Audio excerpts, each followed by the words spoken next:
السلام علیکم ورحمۃ اللہ وبرکاتہ۔ الحمد للہ رب العالمین والعاقبۃ للمتقین والصلاة والسلام علی اشرف الانبیاء والمرسلین نبینا محمد وعلی آلہ وصحبہ اجمعین وبعد۔ فقال اللہ عز وجل: اعوذ باللہ من الشیطان الرجیم، ان الذين كفروا وماتوا وهم كفار فلن يقبل من احدهم ملء الارض ذهبا ولو افتدى به اولئك لهم عذاب الیم وما لهم من ناصرین۔ تیسرے پارے کی آخری آیت سورہ آل عمران کی آیت نمبر 91 ابھی آپ کے سامنے تلاوت کی گئی ہے، جس میں اللہ رب العالمین نے اس بات کی وضاحت فرمائی ہے کہ کافر کے لیے آخرت میں کوئی نجات نہیں ہے۔ کافر کا ٹھکانہ جہنم ہے۔ اگر وہ جہنم کی آگ سے اور اللہ کے عذاب سے بچنا بھی چاہے اور اس کے نتیجے میں زمین بھر اللہ کے راستے میں اللہ کے لیے سونا بھی خرچ کر دے، اللہ تعالیٰ اس سے قبول نہیں فرمائے گا۔ یہ دنیا دارالعمل ہے، یہ نیکی کمانے کی جگہ ہے۔ یہاں آدمی اگر ذرہ برابر بھی خیر کا کام کرے تو وہ اس کا بدلہ آخرت میں پائے گا، بشرطے کہ آدمی مسلمان ہو، صاحب ایمان ہو۔ کافر کے لیے آخرت میں کوئی ٹھکانہ اور کوئی نجات نہیں ہے۔ اللہ رب العالمین کہتا ہے کہ ان الذین کفروا وماتوا وهم کفار،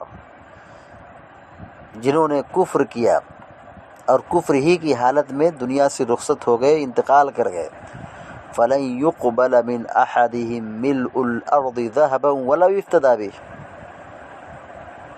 تو ان میں سے کسی کے بارے میں بھی اللہ تبارک و تعالی قبول نہیں کرے گا، ہرگز قبول نہیں کرے گا، اگرچہ کوئی شخص فدیے کے طور پر زمین بھر سونا خرچ کر دے، یعنی اللہ کے عذاب سے اور جہنم کی آگ سے بچنے کے لیے وہ یہ سوچے کہ میں زمین بھر اللہ کی راہ میں سونا خرچ کر دوں تاکہ بچ جاؤں، تو یہ بھی امپاسبل ہے، وہ بچ نہیں سکتا ہے۔ اولئک لہم عذاب علیم، اللہ تعالیٰ کہتا ہے ان کے لیے دردناک قسم کا عذاب ہے، وما لہم من ناصرین، اور آخرت میں ان کا کوئی پرسان حال نہیں ہے، کوئی پوچھنے والا نہیں۔ تو یہ اس آیت کریمہ میں اللہ رب العالمین نے کافر کا انجام بتایا ہے کہ کافر کے لیے آخرت میں اس کے ساتھ کیا حشر ہونے والا ہے۔ کافر شخص اگر سونا برابر، زمین کے برابر سونا بھی خرچ کر دے تو اللہ رب العالمین اسے قبول نہیں کرے گا، مگر اس دنیا میں اگر کوئی مسلمان رائی کے دانے کے برابر بھی، ذرہ کے برابر بھی کوئی خیر کا کام کرے تو اللہ تعالیٰ اسے اجر دے گا۔ کیوں اجر دے گا؟ کیونکہ یہ دنیا دارالعمل ہے۔ اس دنیا میں جیسا ہم بوئیں گے آخرت میں ویسا ہی کاٹیں گے، جیسی نیکی ہم یہاں کریں گے اس کا اجر آخرت میں اس پائیں گے۔ اگر ہمارے پاس ایمان نہ ہو تو آخرت میں کوئی پرسان حال نہیں ہوگا، کوئی بچانے کے لیے نہیں آئے گا، اس کا ٹھکانہ ہمیشہ ہمیشہ کے لیے جہنم ہوگا۔ تو یہ زندگی ہے، اس زندگی کی ہمیں کتنی قدر کرنی چاہیے، کتنی حفاظت کرنی چاہیے، خیر کے کاموں میں، دین کے کاموں میں کس قدر لگانا چاہیے ہمیں، یہ آیت ہم سب کو ابھارتی ہے۔ کیسے ابھارتی ہے؟ کہ آخرت میں اگر کوئی کافر شخص زمین بھر سونا بھی خرچ کر دے کوئی فائدہ نہیں۔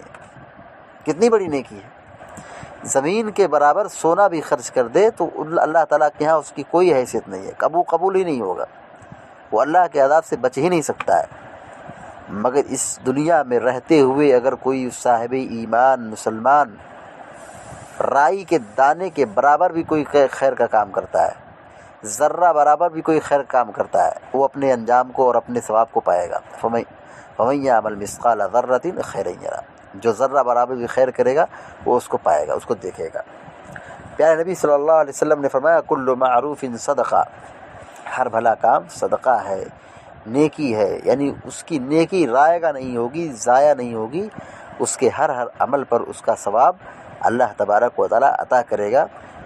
تو ہم سب کی یہ ذمہ داری بنتی ہے کہ ہم اپنے وقت کی قدر کریں، اپنی زندگی کی قدر کریں، اور اس زندگی میں یہ دنیا جو دارالعمل ہے اس میں خوب نیکیاں کمائیں، تاکہ آخرت میں یہ نیکیاں ہمارے لیے جہنم کی آگ سے رکاوٹ کا ذریعہ بن جائے اور دخول جنت کا سبب بن جائے۔ دعا ہے رب العالمین سے کہ اللہ تبارک و تعالیٰ ہم کو، آپ کو اور سارے مسلمانوں کو نیک عمل کرنے کی توفیق عطا فرمائے اور ہم سب کو جہنم کی آگ سے محفوظ رکھے، آمین یا رب العالمین۔ اقول قولی ھذا واستغفر اللہ لی ولکم ولسائر المسلمین فاستغفروہ انہ الغفور الرحیم، وصلی اللہ علی نبینا محمد وعلی آلہ وصحبہ۔